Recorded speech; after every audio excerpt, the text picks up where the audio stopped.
വിശുദ്ധ ബൈബിൾ ഇപ്രകാരം പറയുന്നു, പ്രിയമുള്ളവരെ, മറ്റൊരു ഗ്രന്ഥത്തിന് അവകാശപ്പെടാൻ പറ്റാത്തൊരു അവകാശവാദമാണ് ഞങ്ങൾ.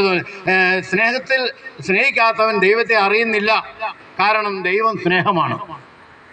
സ്നേഹിക്കാത്തവൻ ദൈവത്തെ അറിഞ്ഞിട്ടില്ല.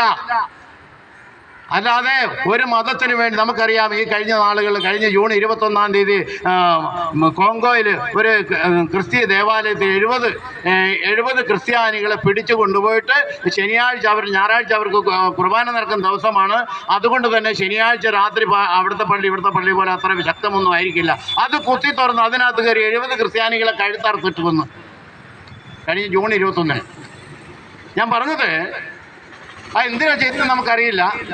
അത് യേശുവിൻ്റെ ഭാഷയിൽ പറയുകയാണെങ്കിൽ അവർ ചെയ്യുന്നത് എന്താണെന്ന് അവർ അറിയുന്നില്ല, അവരോട് ക്ഷമിക്കണമെന്ന്. ഇത് പറയാൻ കാരണം, ഞങ്ങളുടെ ഗുരുവായ കർത്താവ് യേശു ക്രിസ്തുവിൻ്റെ കൈകളിലേക്കും കാലുകളിലേക്കും വലിച്ചു പിടിച്ച് ആണി അടിച്ചിറക്കി, തലയിൽ ആദ്യം മുൾമുടി അടിച്ചു കയറ്റി, കാലിലേക്ക് ആണി അടിച്ചിറക്കി, അങ്ങനെ കരണ്ടിൻ്റെ പോസ്റ്റ് ഒക്കെ നമ്മൾ ഇടും പോലെ യേശുവിനെ കുരിശിൻ്റെ ആ കുഴിയിലേക്ക് താത്തി ഇട്ടപ്പോൾ അവിടെ കിടന്നുകൊണ്ട് അദ്ദേഹം കർത്താവ് യേശു ക്രിസ്തു പറഞ്ഞു, ഇവർ ചെയ്യുന്നത് എന്താണെന്ന് ഇവർക്കറിയില്ല, അതുകൊണ്ട് ഇവരോട് ക്ഷമിക്കണമേ എന്ന്.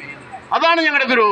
സോദരങ്ങളെ സദാ ആർദ്രമായി സ്നേഹിച്ചിടാൻ ശക്തി തന്നരുളണേ സ്നേഹശീലനാം ഗുരു. കർത്താവ് പറയുന്നു, വിശുദ്ധ ബൈബിൾ പ്രകാരം പറയുന്നു, ഞാൻ ദൈവത്തെ സ്നേഹിക്കുന്നുവെന്ന് ആരെങ്കിലും പറയുകയും സ്വന്തം സഹോദരനെ ദ്വേഷിക്കുകയും ചെയ്താൽ അവൻ കള്ളം പറയുന്നു. എന്താണ്?